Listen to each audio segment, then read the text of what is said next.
One of the most infamous characters in Game of Thrones is the Mad King Aerys II, who's mainly remembered for his questionable actions. But what if we told you that not only is he misunderstood, his actions are completely justified? It may sound a little ridiculous at first, given what we see and what we're told of him, but by the end of this video, you guys are going to be understanding exactly where we're coming from. He is actually justified in nearly all, if not all, of his quote-unquote questionable actions, first of which is the infamous rumor of him taking the maidenhead of Joanna Lannister prior to Tywin Lannister marrying her later on. And listen, I have many issues with this. Don Boy, I want to hear if you line up with me. Well, I just don't have an issue with this. If the king takes the maidenhead of this girl, especially in his time of need, allegedly this happens once after Summerhall and then after his ascension, which is the result of his father dying, right? King Aerys' father dying, so that way he becomes now king.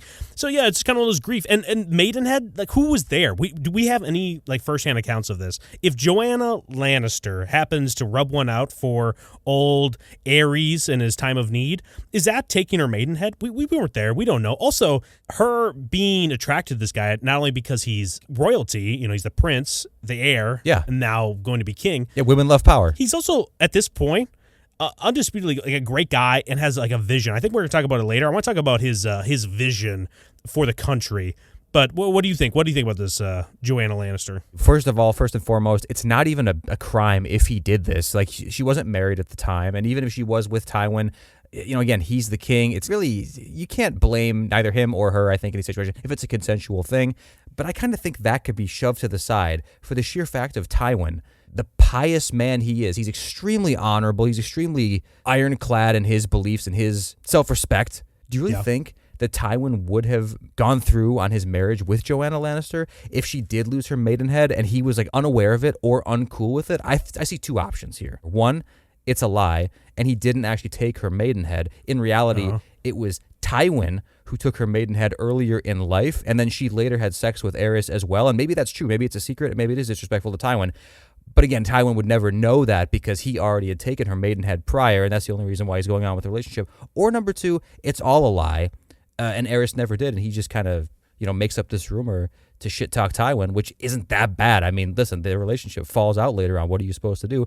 And again, this could all be maester conspiracy, anti-Targaryen sentiment, which is extremely based, by the way, usually. But in this situation, it's a little questionable. I don't think it's a big deal. No, it's not a big deal. And also now that you said that maester conspiracy, now I'm starting to think here a little bit. Maybe people are uncomfortable how close in relation, even though in that time, them being cousins is not that close for people to clutch their pearls and scream incest, oh, girl, stop doing that. Right. Because Joanna Lannister, right, she was actually Joanna Lannister before Tywin even married her because... Yeah, Jason's daughter. Yeah, it's his cousin. I wonder if maesters were kind of just pushing it a little bit. They're like, no, I don't like cousins. Let's try to deter Tywin from marrying her by spreading this rumor around. Yeah. But then I think, you're saying Tywin would never do it if he knew she might have had sex with him. He would never have married her. Well, it's not the sex. I think it's the losing of the maidenhead specifically. Right. I think if he had sex with her first, took the maidenhead, then Aerys fucked her, and then later on he got her again, I think he'd be cool with that. I think Pycelle did a full body inspection of Joanna Lannister before Tywin even stepped foot into a bedroom with her to ensure that she still had her maidenhead. So yeah, I think this is 100% false. However, we're going chronological, but just because we're talking about Joanna Lannister right here, throughout her life, Aerys kind of just jabs a little bit about his lust for her, his affection for her, because drunkenly at Tywin's wedding, right? Yes, Aerys says that he really wishes he could bring back Right of the First Night I know. at the wedding. Maybe a little too loudly. However, that's a compliment. That's a compliment. Not only is it a compliment, he has the power potentially to bring back Right of the First Night, and he's choosing not to. So it's he doesn't really. Sure. He's given shit. He's given shit. He can give it and he can receive it at least at times. The better one I think is when he's I forget what he's like. He's like, "Hey, did Jaime and Cersei ruin your tits?" or whatever. Yeah. Then Tywin's so offended he tries to resign. But yeah, I mean, listen, he likes to screw around. So sue him. Yeah, but that line about the ruining the tits thing, that might be a discussion him and Rhaella were having, that Rhaella's tits just kind of went after a while. She's like, well, Rhaegar was just so nasty on him, just ruined him. He's like, you're full of shit. Here, I'm going to ask somebody. Those things. I'm gonna ask somebody. And he's just like, oh, perfect. Joanna, got a question for you. Yeah. If you don't want to answer, you do not have to. This is not a personal attack or anything. I'm just curious. Did your 2 kids completely destroy your tits? Like, how are the nipples? Can I see? Is it possible? Can I get a comparison? It's not sexual. Yeah, it's just like kind of a medical procedure here. Don't worry about this. Right. So once Aerys ascends to the throne, he is known to kind of get away from all of Aegon V's laws, right? Aegon V was known to be trying to restructure Westeros and give or empower the small folk. And Aerys was like, not so much. I'm going to bring it back to more so the elites in this situation. Now, I don't know if this is... I don't know how many like laws we actually have in the books to show that this is the common trend here.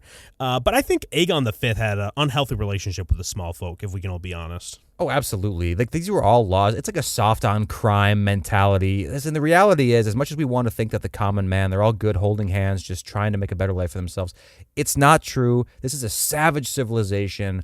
The only people that benefited from these laws and protections were criminals and degenerates. No more soft on crime BS, man. Tywin and Aerys are here with their nuts out, man. They're here with their nuts out. And, really, the thing is, I think Tywin was technically the one to do it. So if you really have a staunch stance against this repealing of these, small folk friendly laws, you can blame it on Tywin if you want to, if you really think that Aerys had nothing to do with the ruling at this point. But you have to accept it, man. Criminals and animals who spend all their time at brothels, right, like lady boys from Sothros and shit, like Pringles can swingers. Those people do not need protections. All right, we're trying to have a nice, pious society here under the one true God of the 7. Yeah, I'm all for repealing the Aegon V's laws, right? Repeal the fifth. But pretend that Aegon V is some like hero. He ended up like burning up most of his family at Summerhall. Oh, dude. This guy was kind of a maniac. Yeah, talk about the Mad King. It's Aegon V. Yeah, whatever you want to say. The Mad King, I don't think he killed any of his kids, did he? Yeah, dude, burn them all. Which one of them accomplished it? Was it Aerys II or was it Aegon V? Yeah, exactly. Well, also, something I wanted to talk about earlier, or I mentioned earlier, I should say, Aerys' vision for Westeros. He wanted to build a new wall 100 miles north of the old wall and like claim more land. He also wanted to build a new capital because of the smell of King's Landing. This guy, if it was kept on a good track, would have been one of the greatest kings if he actually completed the things he actually had set out for himself. Aegon V did what? Yeah, nothing. He just burned his own family. He failed to hatch new dragons. It's pretty pathetic. He had some little hijinks adventures as a kid that for some reason we need to know about. I'm not a big fan of Aegon V whatsoever. Aerys was on the right track. He got derailed, like you said, but he really knew what was going on. He comes into office out with the old boomer men, towing the status quo line in King's Landing. Dude, bring in the new blood, traditionally minded individuals like Tywin. You can call him an extremist, but he got the job done, man. There's no better hand than Tywin. There really isn't. And same with his cohorts, man. They all did a great job. Well, another thing Aerys tried to really push away was his father's, I think his father coordinated, Aerys' father coordinated Rhaella to be married to Aerys, his sister wife then. Mm-hmm. And there's a lot of stories of alleged rumors of Aerys cheating on her. Well, actually, those are probably substantial, the cheating on her, but raping her after he burned all these men, blaming her for the miscarriages, and then to ensure that she would never cheat, he puts septas in her room to sleep with her to make sure she stays faithful. Take these one at a time here. Let's just go with the cheating on her. Okay, so he cheated on his wife a lot, and I think it's substantiated, I think, with enough evidence. But dude, anyone ever heard of trying to pass on your genes without creating a mutant? An incest mutant. It's called self-awareness. The only Targaryen to ever have it. I think he looks at his hands sometimes. He looks over at his wife, who he's not really attracted to at all, by the way. This is like a duty-only marriage. Yes. He looks at her like, there's a reason I'm not attracted to her. It's because it's my biological sister. He's like, oh, I'm a freak. That's all he can think of. And he's like, you know what? I'm going to try to have a kid. Sure, I'm the king. I can do whatever I want. I'm going to have a bastard maybe with one of these beautiful, beautiful maidens. And then I'm going to legitimize it, in the honor of the great king, Aegon IV, potentially. That's conjecture. I don't know if he thought that way. But it is definitely possible. And with all the miscarriages, too, a guy can only put up with so much. Like stuck in a dead-end, loveless relationship built purely on duty, and your kids keep on dying inside of her, too. People wonder why this guy went crazy, dude. I mean, I like how Aerys is trying to, try to get to the root cause of all of it. And it'll go to our next point, too, so I'll hold off on it. But I do like how he tries to drill down to, like, this is why it's happening. Now it's like, oh, well, what am I going to do? Burp. He actually tries Yes. to figure this stuff out. Okay, so the whole him graping his wife after he burns people. First off, how do we know it's grape, right? That's the biggest question. Yes. Just because they're screaming. You ever heard of screamers before? I think one of our friends had sex with a girl that the cops had to be called because how much he was screaming. I don't think he graped her. If I could show you a picture of this guy, there's no way he's graping anybody. Nah, I don't know. If I saw a picture of him, he was what? 100. He was like $1.15 soaking wet. Okay, back in the day. Do you think the stereotype of like jocks going and graping people is correct? No, it's the weird skinny ones. They're the true grapists. Anyway, okay, listen, our friend's not a rapist, all right. But if you showed me a picture of him and I didn't know him, I'd be like, yeah, I mean, maybe. I don't know. I guess so. Well, I would definitely think he'd take a shot at the president. That's what I think what he would do. Yeah, very, very true. We have no idea whether or not this sex was consensual. All we know is it's intense. They had definitely a huge dry spell, a period where nothing was getting to anybody anymore. The Mad King, who's definitely kind of losing his mind a little bit, this fire excites something in him. And his wife, I mean, she's related to him, a blood relative. Who's to say she's not going crazy a little bit as well, getting turned on by it equally? In fact, I would say that is likely. Like, again, if we're getting these accounts like, oh, trust me, it was definitely grape, guys. She didn't want it at all. That's more maester BS. Listen, if someone's ever poking around the attic of the Red Keep and we uncover, like the Diary of Rhaella Targaryen or something like that, and within it we have some firsthand stuff, fine. But until that day, no, it's propaganda. I don't buy it for 1 second. There's no shred of evidence to support this. I love Jaime Lannister. He's one of my favorite characters, but if he recounts this time, he hears this all going down, I think it's wishful thinking on his part, in hindsight, to think that it was grape after what he did to him. It's like, oh, I stabbed him in the back. I dishonored my vows. Maybe he was doing a lot of bad things, right? Oh, every time there was like maybe, I'm going to always shy on the side of it definitely was the bad thing versus potentially fine thing or neutral thing, right? By the way, you just mentioned Jaime. You will find that putting Jaime forcibly onto the Kingsguard is not present on our list of crimes that the Mad King committed because, are you kidding me? Jaime Christ superstar, man. He's like one of the best little prodigy swordsmen in the realm. Of course you want that guy on your Kingsguard. Absolutely. This is one of the prime examples of somebody that should be on this Kingsguard, especially considering Tywin does have a second son to rule Casterly Rock. Right. Like, it's not like he took his only heir. So, no, that is ridiculous. Not a crime whatsoever. Yeah, it's not like he appointed somebody out of nowhere. Like, oh, yeah, your son that's not known to do any sort of swordsmanship of any sort. Yeah, I'm appointing him as on the Kingsguard. It's like, no, this guy actually is really good and is known to be one of the best. So, yeah, not on here at all. But going into the Mad King is a very root cause analysis thinker, right? He tries to go down, like, what's actually causing this. With all of his mistresses, all these miscarriages as well, he starts to think maybe my mistress's family and my mistress are actually poisoning these children to ensure that I actually don't get my heir, and that maybe they'll be able to slip in and actually become like, the queens or whatever, actually have the true heir. Or some sort of power struggle that these people are trying to insert into the Red Keep. What do you think about the Mad King then torturing their family until they confessed to actually doing this? Well, listen, I'm not a fan of like torture usually, but in this situation where he didn't know exactly what the full story was, guess what the torturing reaped? A bunch of confessions from the whole family. And guess what, too? They're all different confessions. They're all different lies. All these lies that his mistress, the mistress clearly killed this kid and then went back home and like for some weird plausible deniability 4D chess move that I don't understand, told their family a bunch of different versions of how exactly this kid died. I don't know why that happened. But listen, all these confessions happened. She did it, and the family knew about it. They just didn't know exactly how it happened, Like, right. It's written in stone. He made the right move. Or they're just a bunch of idiots. They can't get their story straight, right? I don't know how many times that's true. Recounted events in our lives, and our friends were literally there with us, and they'll say something that we did. I was like, what the hell are you talking about? It's just not true. They always exaggerate. Like, we wreck things. Okay, listen, me and Don Boy, we're mischievous. We like to have a little bit of fun. But we do not wreck things of other people. We don't. We don't cause any damage, at least not on purpose at all. But do you remember when you broke my dad's windshield? I'm like, what the hell are you talking about? Shit, no. But yeah, they can't get their story straight. They're a bunch of idiots, right? Also, I think they just have guilty consciences, right? I think they actually did maybe something bad in their life, and that's the reason why they broke eventually. Like, punish me, kill me. I actually am a criminal. I do all these other bad things. Well, maybe they're confessing to different murders. They're confessing to different murders, and like these are the methods by which they killed other, probably babies, honestly. Like, I mean, that's on topic, right? Like, I'm not going to confuse a baby's death with like a full-grown man that I killed. Like, no way. I'm going to probably relate it to another baby that I killed. This is a murderous family, and the Mad King had every right to put them down.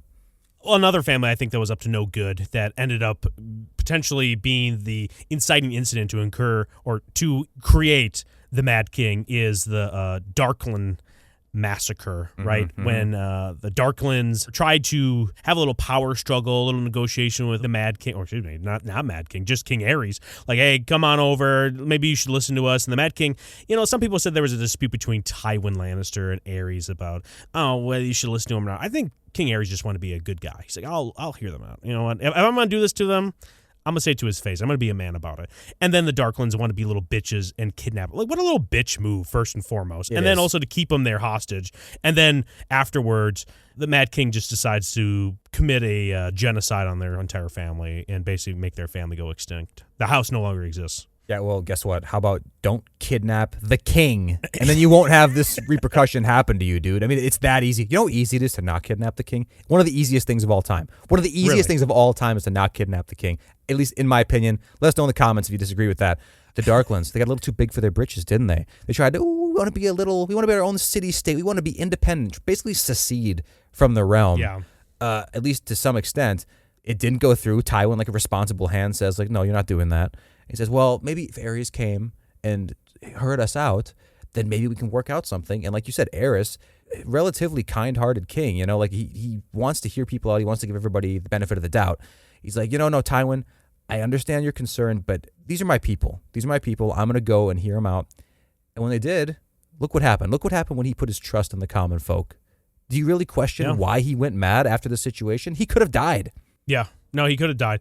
And people are like, oh, it's such an overreaction by him eventually killing the whole family. But do we have any firsthand accounts about what happened while he was captured in there? For all we know, there was like a whole line going into his cell from all the Darklyns going in and doing something to him, like messing with him, pissing on him, give him a golden shower, making him smell their cracks or something like that. Like, there has to be a reason why. It could have been psychological torture too, like like MK Ultra stuff. Like they turned him mad. Like, hey, he was fine before he went in there. Like him and Tywin, sure, they may have had some disagreements, but when he came out, he was a totally different man. It's like, what the hell happened in there, man? Are you okay? He's just eyes darting everywhere now, the classic paranoid look. And by the way, too, the Tywin Aerys situation, I think there were some like early disagreements early on, and then all these record keepers just like from then on had this hypersensitivity, hyper-awareness to it, and they started applying like the Tywin Aerys conflict to every situation where they disagreed. Where it's like,